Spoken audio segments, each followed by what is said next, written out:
పరిశుద్ధాత్మ స్వరము ఆదరణ నీ కొరకే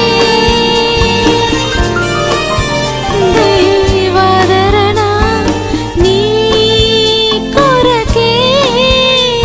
దేవుని ప్రియమైన బిడ్డలారా, ప్రభువైన యేసుక్రీస్తు వారి నామంలో మీ అందరికీ నా హృదయపూర్వకమైన వందనాలు. దేవుని బిడ్డలారా, ప్రతిరోజు ఇదే సమయంలో ఇదే ఛానల్లో తప్పనిసరిగా ఈ ఆదరణ అనే కార్యక్రమాన్ని వీక్షిస్తున్న మీ అందరికీ హృదయపూర్వకమైన వందనాలు.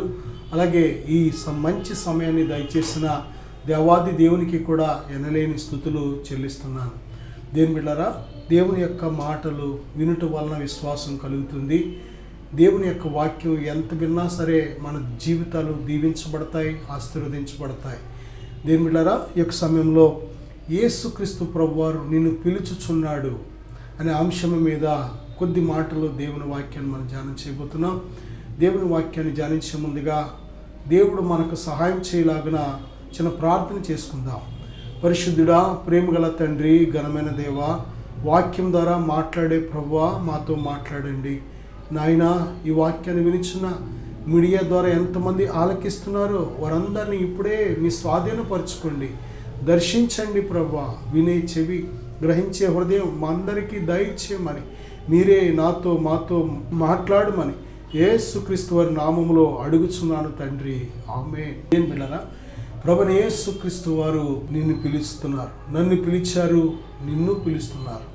ఈ భూమి మీద ఉన్న ప్రతి మనిషిని కూడా ఆయన పిలుస్తున్నాడు. బైబిల్లో మనం చూసినట్లయితే, ప్రయాసపడి భారం మోసుకొనుచున్న సమస్త జనులారా నా యొద్దకు రండి, నేను మీకు విశ్రాంతినిస్తాను అని ప్రభు మత్తయి సువార్త 11:28 స్పష్టంగా మనం చూడగలం.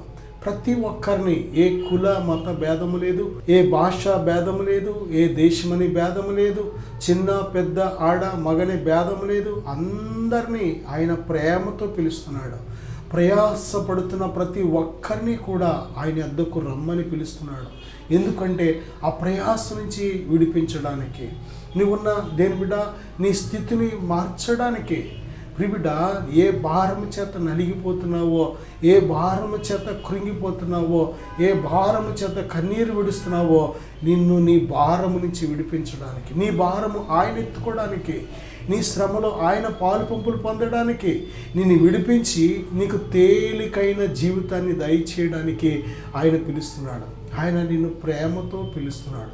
నా సహోదరుడా, సహోదరి, దేవుని యొక్క పిలుపు చాలా ఉన్నతమైనది. దేవుని పిలుపు చాలా ఘనమైనది. ఈ లోకంలో మనుషులు పిలిస్తేనే మనం ఎంతగానో ఆ పిలిచిన వ్యక్తులను బట్టి, వారి యొక్క పిలుపుని బట్టి మనం ఎంతగానో గర్వంగా ఫీల్ అవుతూ ఉంటాం.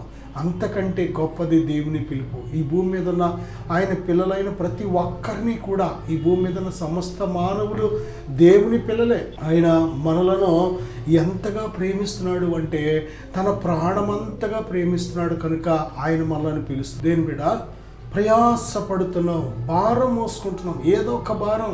కొద్దిమంది పాపం అనే భారం, కొద్దిమంది శాపం అనే భారం, కొద్దిమంది అప్పు అనే భారం, కొద్దిమంది పని అనే భారం, కొద్దిమంది నిందలు అవమానం అనే భారం, కొద్దిమంది ఒంటరితనం అనే భారం.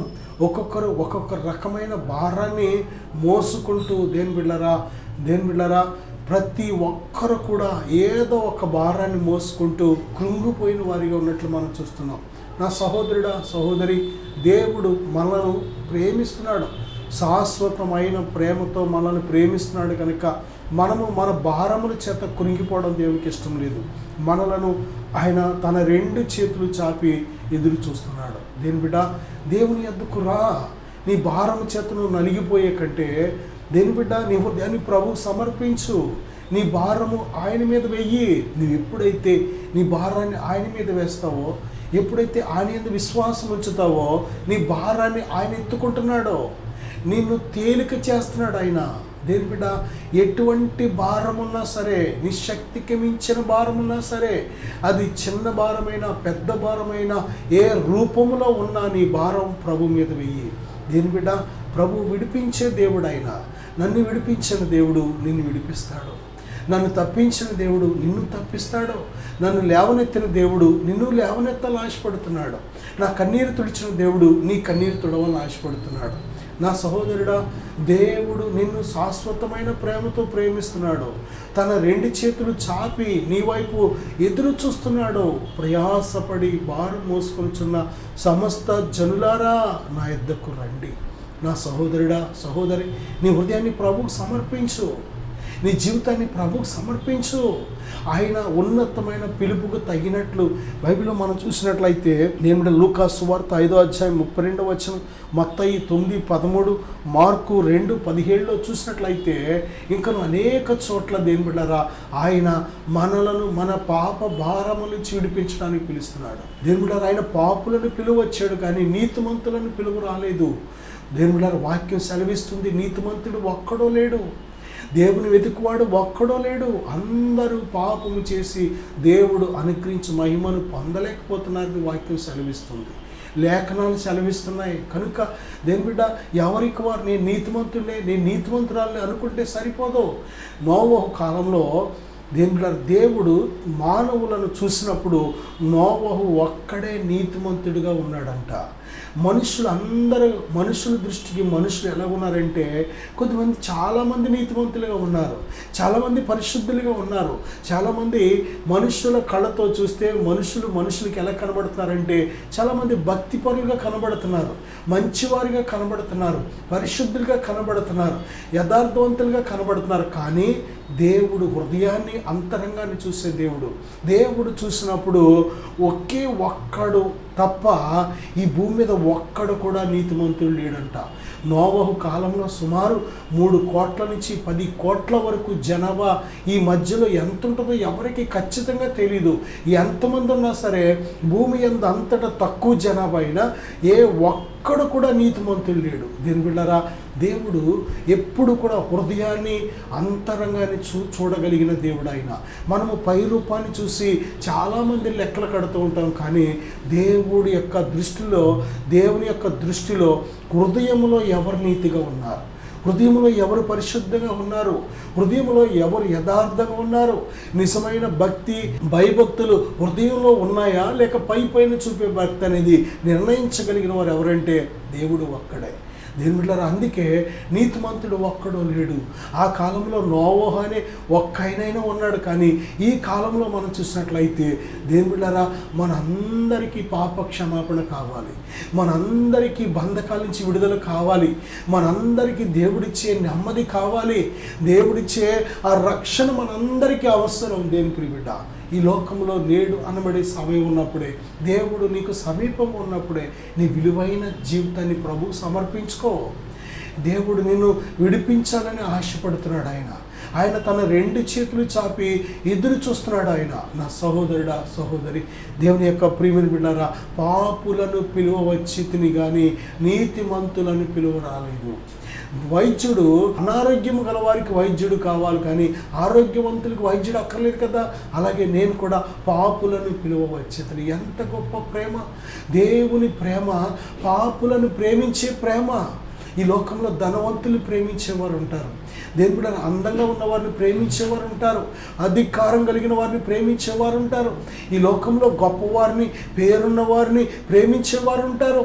ఏదో ఒకటి ఉపయోగపడేవారు ఉంటే వారిని ప్రేమించేవారు ఎవరొకరు ఉంటారు, కానీ పాపులను ప్రేమించేవారు ఒక్కరు కూడా ఉండరు.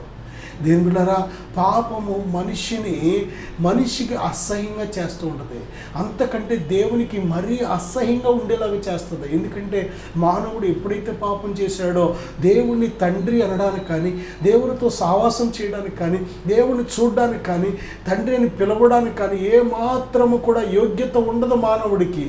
దేని బిడ్డలారా, అటువంటి స్థితిలో ఉన్న మనలను దేవుడు ప్రేమిస్తున్నాడు. ఎంత ప్రేమిస్తున్నాడు అంటే ఆ ప్రేమకు హద్దు లేదు. దేవుడు మనల్ని ప్రేమిస్తున్న ఆ ప్రేమ ఎంత గొప్పదంటే అది మాటలో వర్ణించలేనిది. నా సహోదరుడా, నా సహోదరి, ఆయన మనలను పిలుస్తున్నాడు. చూడండి, రోమపత్రిక 1వ అధ్యాయం 2వ వచనం, అలాగే కొరింథీయులకు రాసిన మొదటి పత్రిక 1వ అధ్యాయం 2వ వచనం, అలాగే తెస్సలోనికీయులకు రాసిన మొదటి పత్రిక 4వ అధ్యాయం 7వ వచనం. కానీ మనం చూసినట్లయితే ఆయన మనలను పిలుస్తున్న ఆ పిలుపు వెనకాల మరొక ఉన్నతమైన ఉద్దేశం ఉంది. అదేమిటంటే పరిశుద్ధులుగా ఉండడానికి పిలుస్తున్నాడు. దేని ప్రియబిడ్డలారా, దేవుడు పరిశుద్ధుడు. ఆయన పరిశుద్ధుడు గనుక మనము కూడా ఆయనతో సహవాసం చేయడానికి పరిశుద్ధతను ధరించుకోవడానికి పిలుస్తున్నాడు.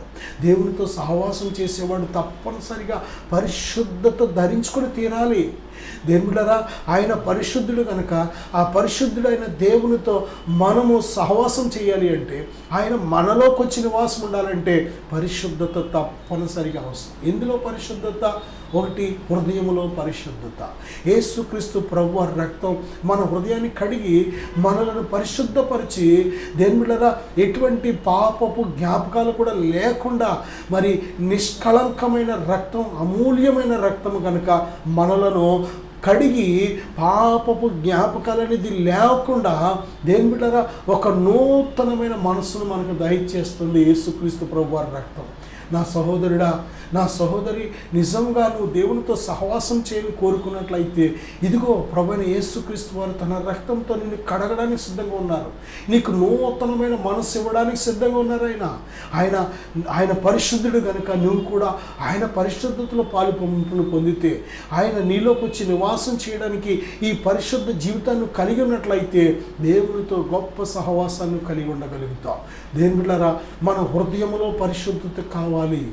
రెండోది, మన యొక్క దేహంలో పరిశుద్ధత కావాలి. మూడోది, మన ప్రవర్తనలో పరిశుద్ధత కావాలి.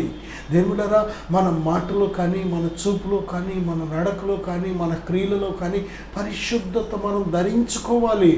పరిశుద్ధత దేవుని సింహాసనం. పరిశుద్ధత లేకుండా దేవుణ్ణి చూడలేవు. పరిశుద్ధత లేకుండా దేవునితో సహవాసం చేయలేవు. దేని బిడ్డలారా, దేవుని పిల్లలకు పరిశుద్ధత చాలా చాలా అవసరం. శత్రువైన సాతాను చేసే దాడి ఎక్కువగా పరిశుద్ధ జీవితం మీద దాడి చేస్తూ ఉంటాడు. దేవుడు నీలోకి వచ్చి నివాసం చేయడానికి ఏమాత్రం యోగ్యత లేకుండా ముందు నీ పరిశుద్ధ జీవితం మీద అటాక్ చేస్తాడు వాడు. అప్పుడు ఇక దేవుడు నీలోంచి వెళ్ళిపోతాడు. దేవుడు నీలో ఒక పాపి హృదయంలో కానీ, పాపపు జీవితం కలిగిన దేహంలో కానీ దేవుడు నివాసం చేయలేడు. అందుకే శత్రువు నీ యొక్క పరిశుద్ధ జీవితం మీద దాడి చేస్తూ ఉంటాడు. విశ్వాస జీవితం మీద దాడి చేస్తూ ఉంటాడు. ఎందుకంటే ఇవి చాలా ప్రాముఖ్యమైనవి. నీ నీతి కలిగిన జీవితం మీద దాడి చేస్తూ ఉంటాడు. నీ యొక్క ప్రార్థన జీవితం మీద దాడి చేస్తూ ఉంటాడు. భక్తి జీవితం మీద దాడి చేస్తూ ఉంటాడు. ఎందుకంటే దేవుని నుంచి నువ్వు దూరం అవ్వాలనేదే సాతాను యొక్క టార్గెట్. దేని ప్రియమైన బిడ్డలారా, దేవుడు మనను పిలుస్తున్న ప్రాముఖ్యమైన ఉద్దేశం ఏంటంటే, మొదటిగా మనము నెమ్మది కలిగి బ్రతకాలి. మన భారాల నుంచి మనం విడిపించబడి దేవుడిచ్చే ఆ నెమ్మది కలిగి మనం బ్రతకాలి. సమాధానం కలిగి మనం బ్రతకాలి. ఆయనిచ్చే ఆ యొక్క గొప్ప విశ్రాంతి కలిగి మనం బ్రతకాలి దేవుడు కోరుతున్నాడు. రెండవదిగా మనం చూస్తే, మన పాపపు బంధకాల నుంచి మనల్ని విడిపించాలని దేవుడు మనల్ని పిలుస్తున్నాడు. దీని బిడ్డ, మూడవదిగా ఆయన తన పరిశుద్ధతలో పాలు పంపులు పొందాలని, మనం కూడా పరిశుద్ధులుగా ఉండాలని దేవుడు కోరుతున్నాడు. కాబట్టి మనను పరిశుద్ధులుగా ఉండడానికి పిలిచాడు దేవుడు. నాలుగవదిగా మనం చూస్తే, ఆయన రోమపత్రిక 1:7 క్రీస్తు వారుగా ఉండుటకు మనల్ని పిలుస్తున్నాడు. దేని బిడ్డరా, మనము క్రీస్తు వారం అయితే క్రీస్తు దేవుని వాడు. దేని బిడ్డరా, తండ్రి కుమారునిలో ఎలాగైతే ఉన్నాడో, కుమారుడు మనలో ఉంటున్నప్పుడు మనం సంపూర్ణమవుతున్నాం. మనము దేవుని వారిగా ఉండడం అనేది చాలా గొప్ప ధన్యత. దేవుని ఆత్మ మీలో నివసించిన ఎడల మీరు ఆత్మ స్వభావం గలవారే కానీ శరీర స్వభావం గలవారు కారు. దేవుని ఆత్మ మీలో లేనప్పుడు మీరు దేవుని సంబంధాలు కారు అని బైబిల్ చెబుతుంది. కాబట్టి దేవుని ఆత్మ కలిగి మనం తప్పనిసరిగా జీవించాలి. దేవుని ఆత్మను మనం కలిగి ఉండకపోతే అసలు దేవుని వారం కాము కనుక దేవుని ఆత్మను పొందుకోవడమే కాదు, ఆయనను అనుసరించి ఆయనిచ్చే ఆత్మ సంబంధమైన స్వభావాన్ని మనం కలిగి ఉండాలి. నా ప్రియబిడ్డ, నా సహోదరుడా, సహోదరి, శరీర సంబంధం నీ లోపల ఏలుబడి చేస్తుందా? ప్రకృతి సంబంధమైన స్వభావం నీ లోపల ఏలుబడి చేస్తుందా? లేక సర్ప స్వభావం నీ లోపల ఏలుబడి చేస్తుందా? లోక స్వభావం నీ లోపల ఏలుబడి చేస్తుందా? ఏ స్వభావం? దేవుని ఆత్మ నీలో నివసిస్తున్నప్పుడు నీవు ఆత్మ స్వభావం కలిగిన వ్యక్తివి, నీవు ఆత్మ సంబంధివి. ఎఫెసీ పత్రిక 4:4 ఒక్కటే నిరీక్షణ మనం అందరము కలిగి ఉండటకు దేవుడు పిలుస్తున్నాడు. దేవుని బిడ్డలారా, దేవుని పిల్లలందరికీ కూడా ఒక్కటే నిరీక్షణ. విశ్వాసము ఒక్కటే, నిరీక్షణ కూడా ఒక్కటే. ఒక్కడే దేవుడు. ఆయన యందు మనం ఉంచిన విశ్వాసం కూడా ఒక్కటే, మనందరిలో ఆయన ఉంచిన ఆత్మ ఒక్కరే. కనుక దేని బిడ్డారా, ఎంత గొప్ప ధన్యత. కొలస్సీయులకు రాసిన పత్రిక 3:15 ఒక్క శరీరముగా ఉండడానికి పిలుస్తున్నాడు దేవుడు. దేవుని పిల్లలమైన మనము దేని బిడ్డారా, మనకు ఒక చక్కటి పేరు ఉంది. అదేమిటంటే సంఘము, చర్చ్. చర్చ్ అంటే గోడలు కాదు. చర్చ్ అంటే ప్రభువైన యేసుక్రీస్తు వారు తన రక్తమిచ్చి కొన్న సంఘం. ప్రభువైన యేసుక్రీస్తు వారు తన ప్రాణం పెట్టి వెల చెల్లించి కొన్న బిడ్డల పేరు ఏంటంటే సంఘము లేక దేహము. ఈ యొక్క దేహానికి శిరస్సు ప్రభువైన యేసుక్రీస్తు వారు, సంఘానికి శిరస్సు యేసుక్రీస్తు ప్రభు. సంఘానికి శిరస్సు యేసుక్రీస్తు ప్రభు ఉన్నప్పుడు ఆ దేహము యేసుక్రీస్తు ప్రభు వారి యొక్క ఆ యొక్క ఆధీనములో నడుస్తూ ఉంటుంది. మనం వ్యక్తిగతంగా కూడా మనకు శిరస్సు ప్రభువుగా ఉన్నప్పుడు మనము ఆయన శరీరంగా జీవించగలుగుతాం. దేని ప్రియమైన బిడ్డలారా, మనందరం కూడా దేవుని పిల్లమైన మనం అందరం ఒక్క శరీరం. ఈ శరీరంలో కొన్నిసార్లు దేని బిడ్డలారా, కాలు ఒకలాగా ఉంటుంది, చెయ్యి ఒకలాగా ఉంటుంది, కన్ను ఒకలాగా ఉంటుంది, చెవి ఒకలాగా ఉంటుంది, నోరు ఒకలాగా ఉంటుంది. దేని బిడ్డ, ఇవి వేరు వేరుగా ఉన్నప్పటికీ వేరు వేరు ప్రత్యేకత కలిగిన పనులు చేస్తూ ఉంటాయి. నోరు చేసే పని ముక్కు చేయలేదు, ముక్కు చేసే పని నోరు చేయలేదు. దేని బిడ్డ, చెవి చేసే పని కన్ను చేయలేదు, కన్ను చేసే పని కాలు చేయలేదు, కాలు చేసే పని చేతులు చేయలేవు. ప్రతి అవయవం ఒక ప్రత్యేకమైన పని చేస్తేనే మన జీవితం ముందుకు వెళుతూ ఉంటుంది, మన జీవితం జీవించగలుగుతాం. ప్రియబిడ్డ, సంఘము అంటే ప్రభువైన యేసుక్రీస్తు వారి దేహం. ఈ దేహంలో ఒక్కొక్కరిని ఒక్కొక్క పాత్రగా దేవుడు వాడుకుంటూ ఉంటాడు. అందరూ స్వస్థపరిచేవారు కాదు, అందరూ ప్రవచించేవారు కాదు, అందరూ భాషలతో మాట్లాడేవారు కాదు, అందరూ కూడా అద్భుత ఆశ్చర్య కార్యాలు జరిగించేవారు కాదు. కానీ ఒక్కొక్కరిని ఆ పరిశుద్ధాత్మ దేవుడు ఆయన చిత్త ప్రకారం ఒక్కొక్కరికి వారి యొక్క విశ్వాస పరిమాణాన్ని బట్టి ఆయన ఏం చేస్తాడంటే ఆయన చిత్త ప్రకారం ఆ వరాల్ని ఎవరికి ఏ విధంగా వాడుకోవాలనేది ఆయన చిత్త ప్రకారం ఒక్కొక్కరు ఒక్కొక్క పాత్రగా వాడుకుంటూ ఉంటాడు. దేని బిడ్డ, నువ్వు ఒకవేళ దేవుడు నేను కన్నుగా వాడుకుంటే చెవిని తృణీకరించద్దు, నేను చెవిగా వాడుకుంటే కాలుని తృణీకరించద్దు, నేను కాలుగా వాడుకుంటే చేతిని తృణీకరించవద్దు. మనందరం కూడా దేవుని పిల్లమైన మనము ఒకే ఒక్క రక్షణ పొంది ఉన్నాం, మనందరం ఒకే ఆత్మను పొంది ఉన్నాం, ఆయనే పరిశుద్ధాత్ముడు. దేని బిడ్డ, మనందరి నిరీక్షణ కూడా ఒక్కటే, మనందరి విశ్వాసము ఒక్కటే, మనందరి ప్రయాణం కూడా ఒక్కటే, మనందరి గురి కూడా ఒక్కటే, మనందరి రేపొద్దున చేరబోయే ఆ నిత్యత్వం కూడా ఒక్కటే. నా సహోదరుడా, ఒకే నామంలో మనం రక్షించబడ్డాం కనుక ఆ ప్రభువైన యేసుక్రీస్తు వారు మనలను తన ప్రాణం పెట్టి వెలపెట్టి కొన్నారు కనుక సంఘములో ఏ ఒక్కరిని తక్కువగా ఎక్కువగా చూడడానికి కాదు.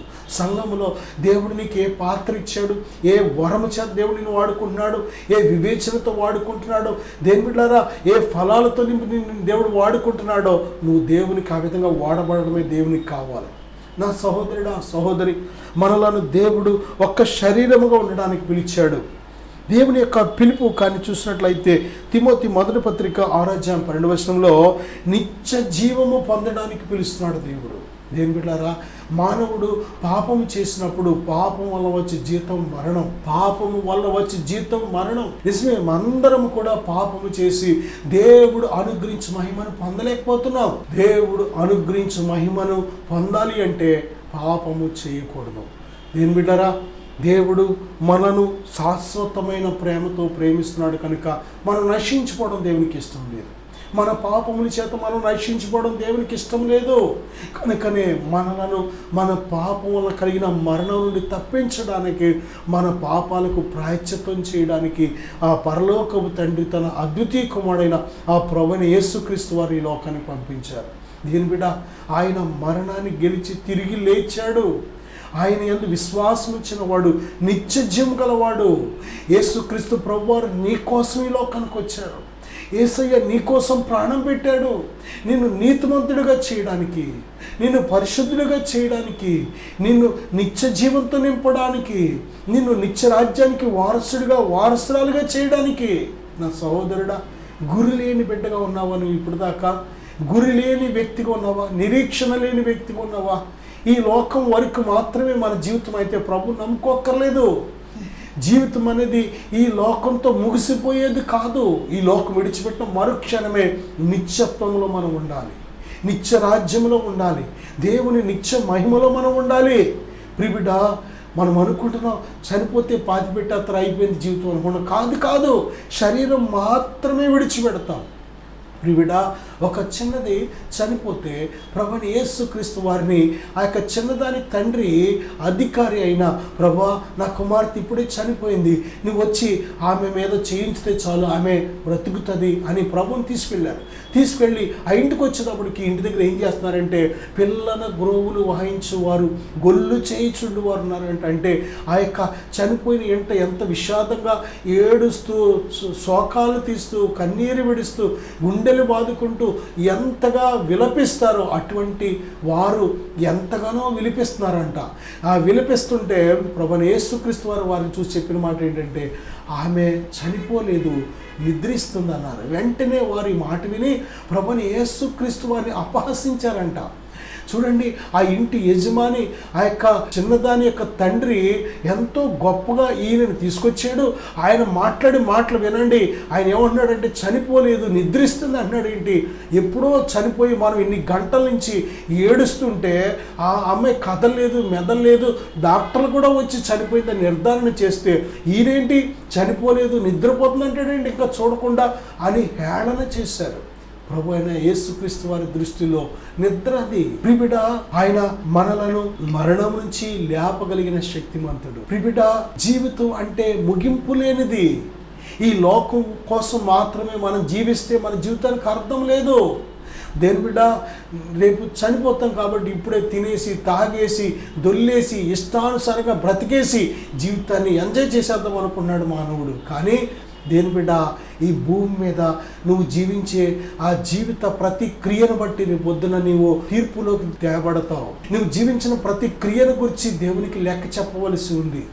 నా సహోదరుడా, ప్రతి క్రియ, ప్రతి మాట, ప్రతి చర్యను గురించి దేవుడు ఒక దినాన్ని లెక్క అడుగుతాడు. దేని బిడ్డ, నీ ఇష్టానుసారంగా జీవించడానికి కాదు దేవుడు నీకు ఇచ్చిన జీవితం.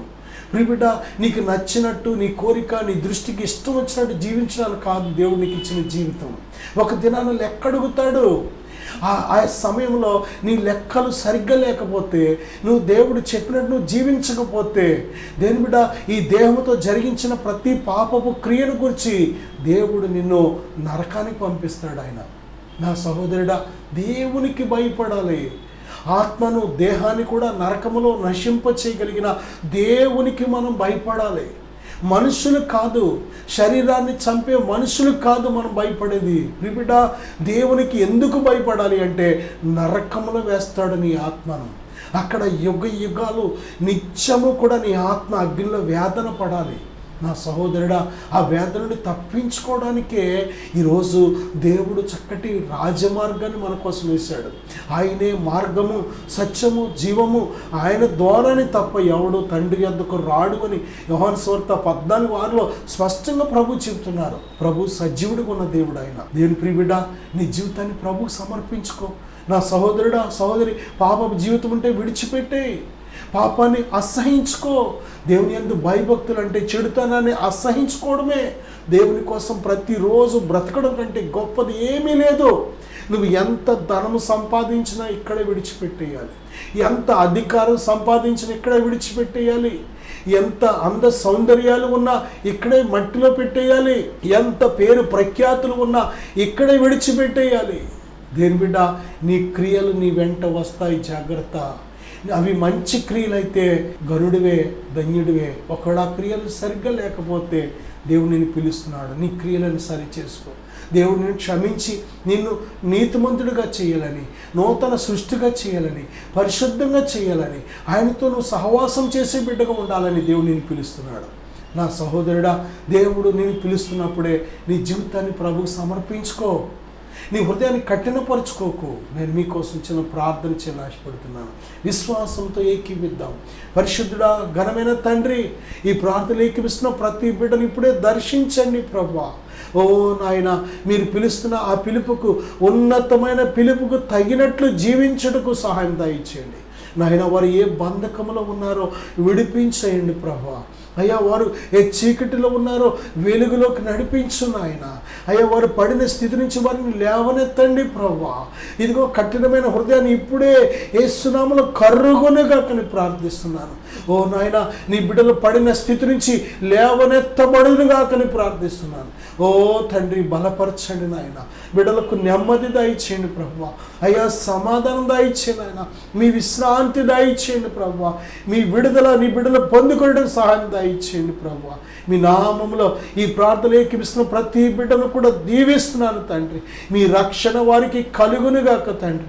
అయ్యా మీ రక్తం వారి పాపం కడగబడునుగాక నాయన. ఇది మొదలుకొని మీ సాక్షులుగా వారి జీవితాలు నడిపించబడునుగాకని ప్రార్థిస్తాను. కృప చూపించమని యేసు నామములో అడుగుచున్నాను తండ్రి. ఆమేన్. God bless you.